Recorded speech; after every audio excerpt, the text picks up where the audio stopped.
Welcome to Genomics Unlocked, the #1 webinar platform for all things genomics. This episode introduces Bringing the Power of Choice to Sequencing, featuring Dr. Weilin. I believe one topic people in this field have been consistently talking about is a powerful NGS platform that one can use to perform study in a versatile and efficient manner in order to explore the field of unknown. If you guys come to this meeting for this purpose, I'm pretty sure to tell you right now you are with the right talk with me. I'll be presenting you MGI, a versatile and potent NGS platform, further empowered by our hot MPS new sequencing reagents that can bring you a good choices for sequencing. I'll be firstly talking about our DNBSEQ technology, followed by introducing our new hot MPS sequencing reagent. And later, I'll be spending quite some words on our DNBSEQ T7 and the DNBSEQ G400 sequencer.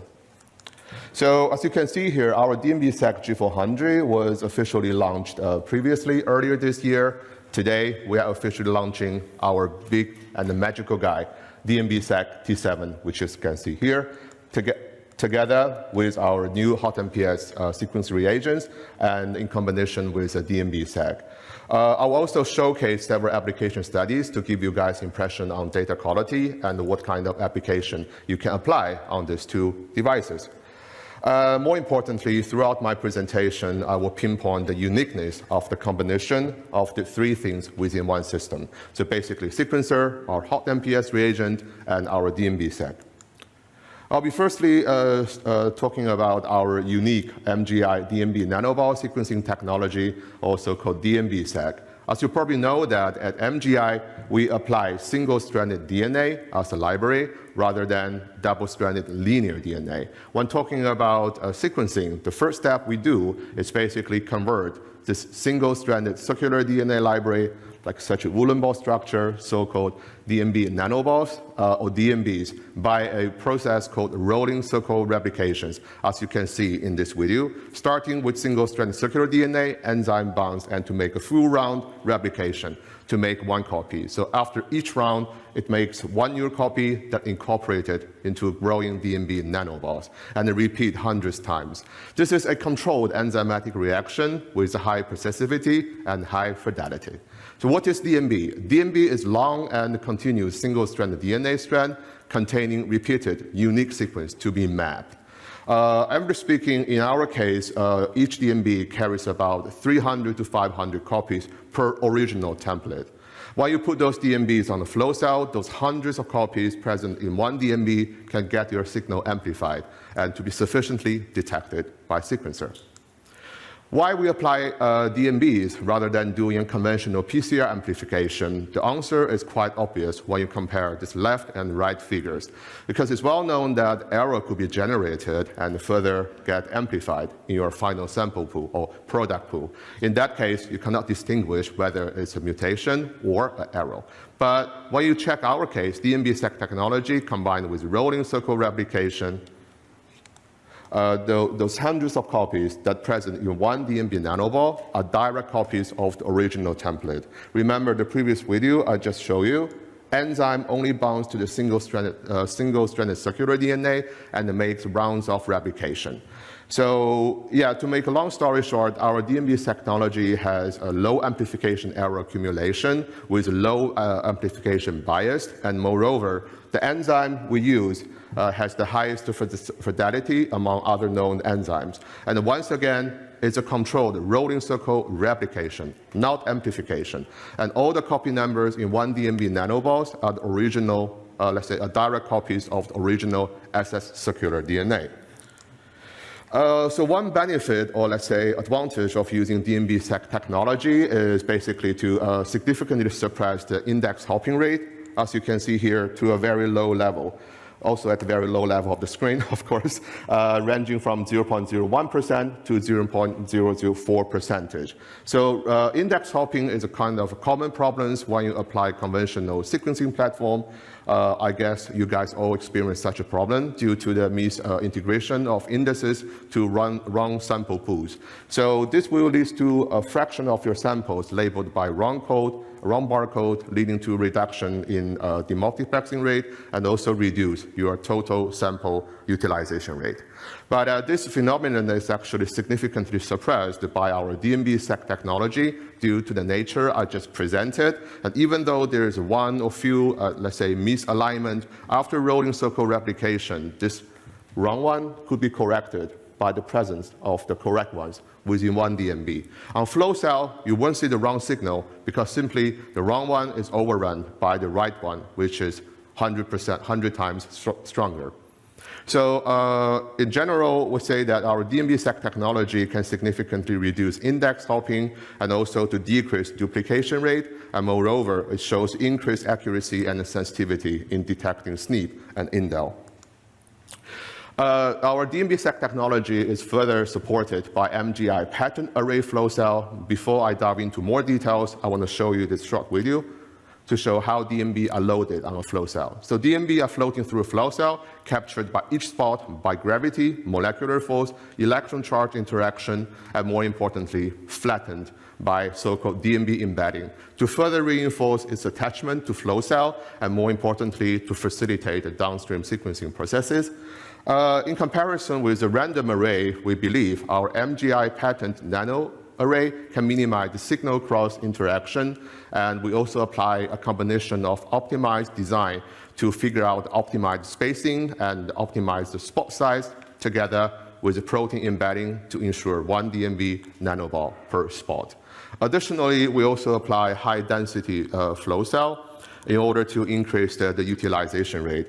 And the small one you can see here is used on our DNBSEQ G400, and the big flow cells is used on the big guy, DNBSEQ T7.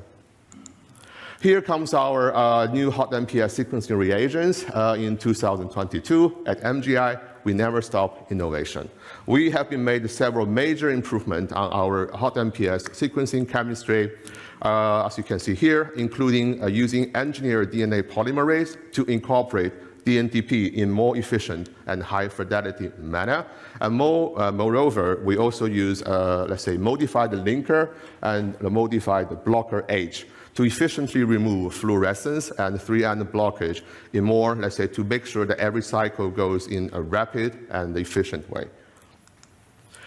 We use CPAS sequencing process, and I assume you guys are very familiar with the concept, consisting of nucleotide incorporation, imaging capture, and the cleavage of fluorescence and the 3-end of blocker in order to initialize a new cycle of CPAS. Talking about imaging system, we use a pretty straightforward 4-color system on both DNBSEQ G400 and DNBSEQ T7. Library preparation actually is pretty simple and straightforward when you're comparing with the conventional library. And both library preparation have a fragmentation, ERAD, those common processes, and PCR or PCR not. So the only additional step you do when you work with MGI NGS platform is to convert double-stranded linear DNA into let's say, a single-stranded circular DNA by doing a few steps, including denaturation, spin oligoannealing, and to finalize circularization. The whole process takes about 60 to 70 minutes. And after that, you load your DNB and leave it to the sequencer to perform automatic CPAS sequencing. In general, our workflow is pretty straightforward, easy, and MGI also provides you a versatile library preparation kits for DNA, RNA work. When talking about RNA, you can do RNA-seq, small RNA, and DNA, whole genome, whole exome sequencing, etc. Our kits also FFPE compatible, and you guys may be wondering if the third-party library can work on MGI, let's say a platform. The answer is yes. And we have optimized the conversion kit for third-party library preparation. And additionally, we also provide the pools of single and dual barcode by taking base balancing and editing distance into account. We also provide a UMI, unique molecular identifier. So hereafter, I will be talking about our DNBSEQ T7 and our DNBSEQ G400 sequencer. So as you can see here that DNBSEQ T7 is a big guy, and this big guy does terrific and magic work. I want to borrow a word from Dr. Maika. to turbocharge your sequencing.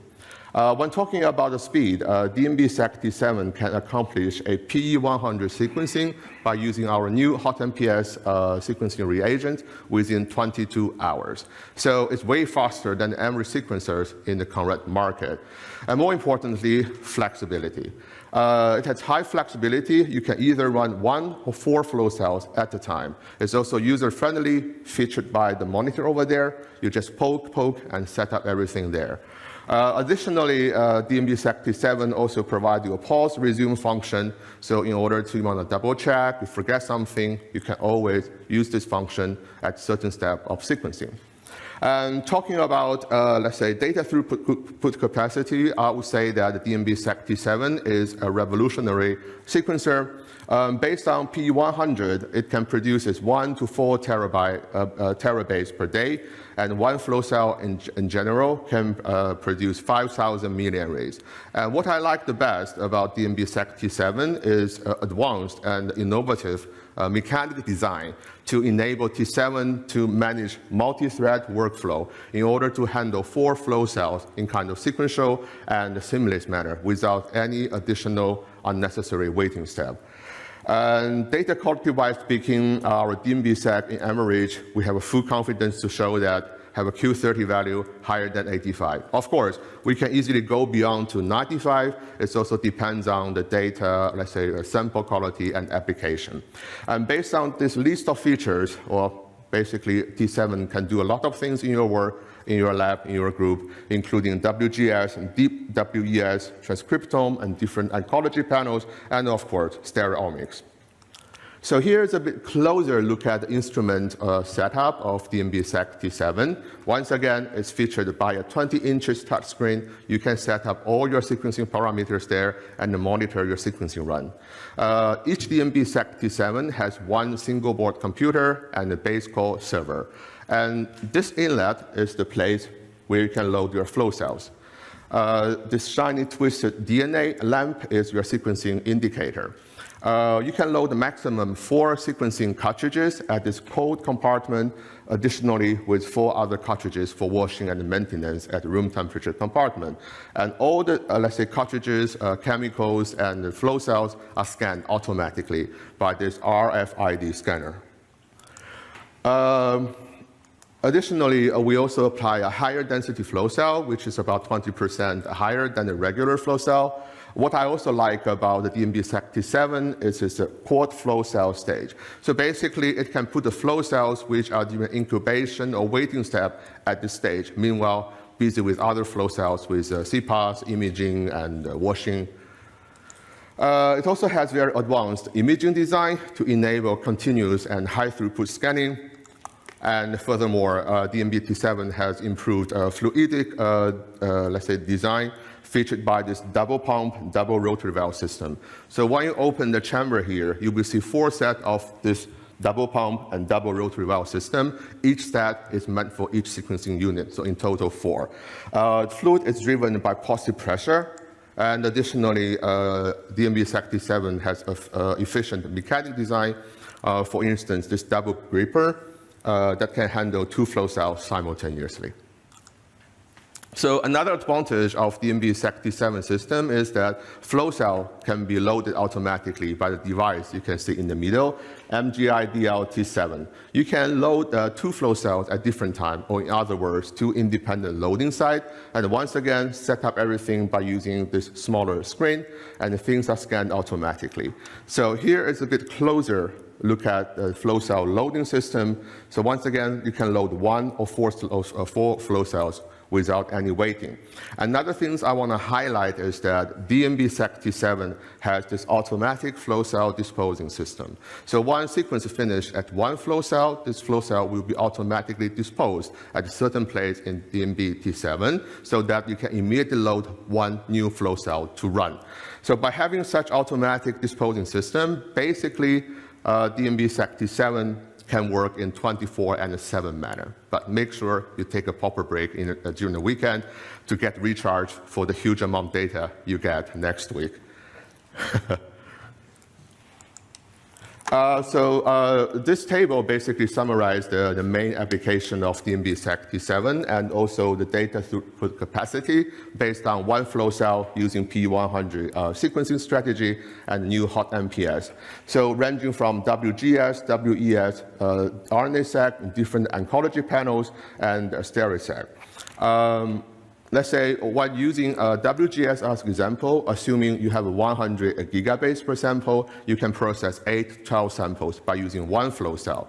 And when talking about the StereoSeq, assuming you have 2,500 to 4,000 million rate per sample, you can process 1 or 2 samples. But once again, this is one flow cell.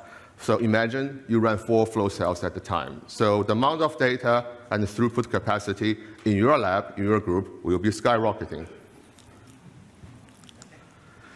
Well, when talking about DNBSEQ operation workflow, it's a magical device. Once again, I want to borrow a word from Dr. Maika. So this is the only manual step you do, basically loading your flow cells, starting preparing, placing your reagents, and click start. Rest will be done automatically, including sequencing, washing, flow cell disposal. And then the whole workflow enter a new cycle for your new flow cell.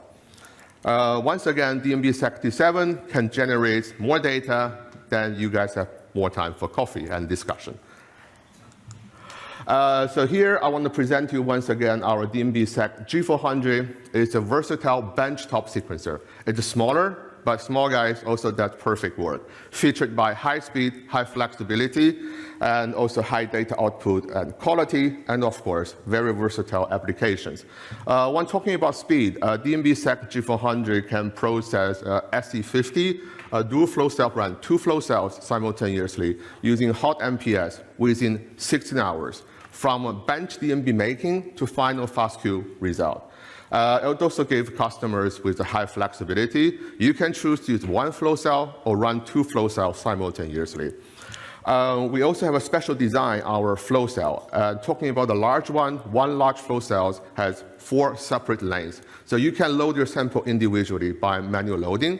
And also you can choose to load your samples automatically by sequencer itself.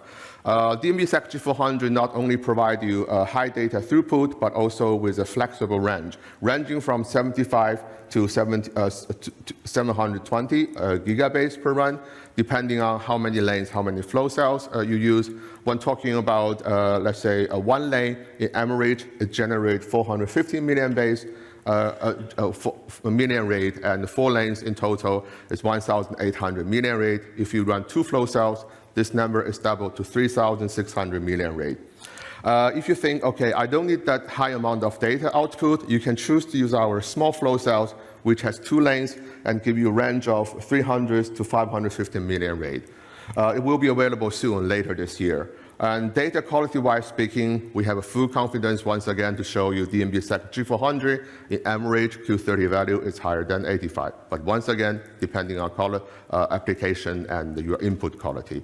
You can use DNBSEQ G400 for both research and clinical purpose study, including those common applications, WGS, WES, RNA-seq, and also single cells.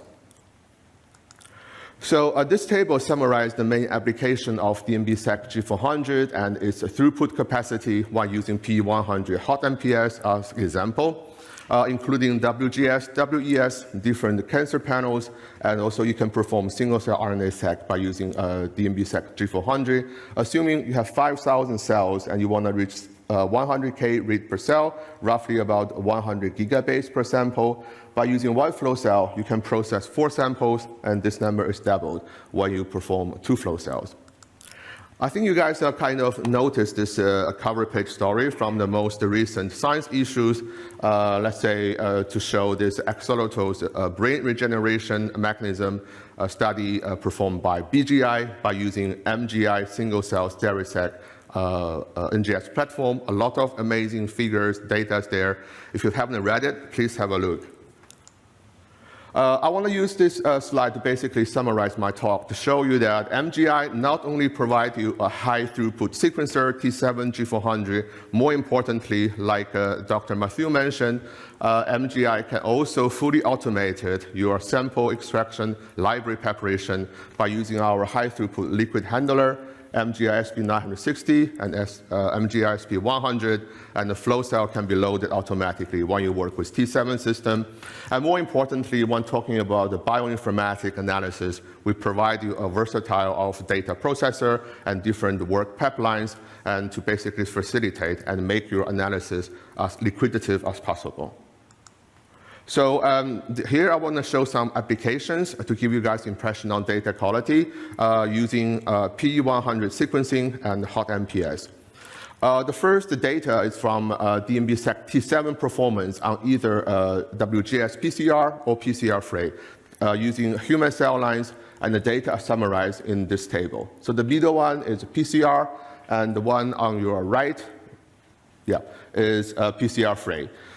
So an average sequencing depth in both cases is 30 times, with Q30 equal to 95 in case of PCR, and higher than 93% when you're talking about the PCR-free. And the duplication rate is pretty low. In both cases, it's lower than 8.0, or more specifically speaking, 0.73 and 0.54%. The unique mapping rate is higher than 99 in both cases, indicating high data quality, and the total mapping rate is 100%, so it's almost a perfect run. So this slide shows the coverage and SNP indel detection result from WGS PCR study. So on your left, you can see it's a coverage showing more than 95% samples. The row coverage rate is about 20%. And when talking about SNP and indel, so the first two columns indicates that the SNP, let's say, sensitivity and accuracy is over than 99%. The last two columns showing that the indel calling is higher than 93%. Similar results were also obtained from WGS PCR-free, and again, so the blue column is coverage, and the green one is the SNP. You can easily see that samples more than 93% row coverage rate is above than 20%. And the first two columns represent the SNP precision and the sensitivity, and also F-measure data. As you can see, that is all above 99%. And when talking about indel, it's higher than 96%, represented by the last three columns here in this figure. Just a second set data I want to share with you. Again, it's DNBSEQ T7, but RNA-seq data using universal human reference RNA run by hot MPS PE100. And from the table, you could see that the clean rate Q30 is equal 95.3%, and average mapping genome ratio is pretty high, higher than 93, which is here. And when talking about demultiplexing or barcode split rate, it's higher than 99%. So basically indicating a very efficient demultiplexing. And more importantly, when talking about the correlation coefficient, percent R is let's say 0.87, almost 0.9, so indicating a high correlation between RNA-seq and the qPCR expression profile. And so here I want to briefly talk about, let's say, performance on third-party library. And the logos you see here are the third-party libraries which have been validated and tested by my colleague on DNBSEQ G400 using hot MPS. Currently, my colleagues are finalizing with similar analysis on DNBSEQ T7. So basically, you can use a third-party library with the MGI platform. The conversion kit we use is MGI Easy Universal Library Conversion Kit App A. This is summarize the workflow, basically, to achieve a circularization, to build up asset circular DNA library. So here's some data I want to show you from RNA-seq after third-party library conversion. What you can see here, the Q value, the turquoise and the purple one. The turquoise is Q20, and the purple one is Q30. So in both cases, it's higher than 94%. And the total clean data ratio for all samples is higher than 99%. Another data set from whole exome sequencing pair end. The first two is Q20, read 1, read 2. The last two is Q30, read 1, read 2. So in all cases, what you can see in this figure is that sequence by hot MPS are all higher than 95%.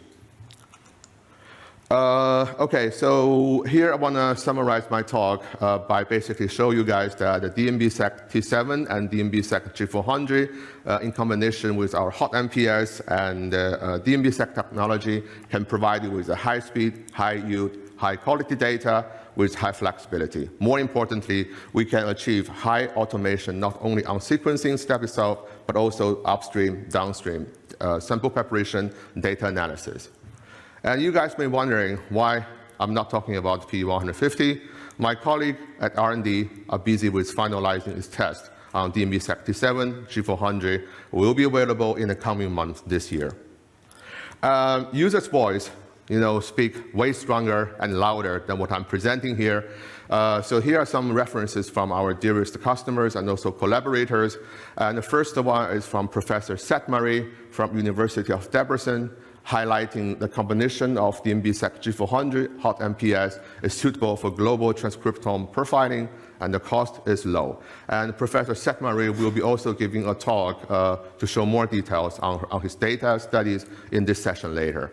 Another one is from Professor Ingolstrand at Karolinska Institute, and the data actually, by the way, is conducted outside Sweden, basically indicating that our MGI sequencing platform can give a high QC value over than 95 and a low duplication rate, lower than 2%. So here our declaration and ordering information for G400, G50, let's say including sequencer, consumables. At the moment, we provide both RUO and CE-IVD. And this is the information for DNBSEQ, including sequencer, consumable, and also data processor. At the moment, only RUO. Yeah, so before I come to my question part, I want to say that although it's still a long way to go to achieve sequencing everywhere for everyone, but we strongly believe our MGI DNBSEQ platform can really accelerate this process, and moreover, as a player in this field and industry, and we could really accelerate development of different omic application and innovation. More importantly, we want to bring the power of choice on sequencing to our customers to benefit their work, their study. Thank you, Dr. Weilin, for a wonderful talk. We are running out of the time, but we might have time for one question. Yes, Professor Tuska. Yes. I'll try to speak loud. I can hear you clearly, no problem. Yeah, you went very quickly through the chemistry of hot MPS. Can you share a little bit more about it? You modified the sugar, you modified the linker, and you modified the enzyme. What are the modifications? Well, at this moment, the only thing I can tell you is that we did modification on enzyme and also linker, and I cannot really tell you all the detailed information because our R&D want to keep it confidentially at the moment. Okay, thank you. Sorry, I cannot fulfill your curiosity.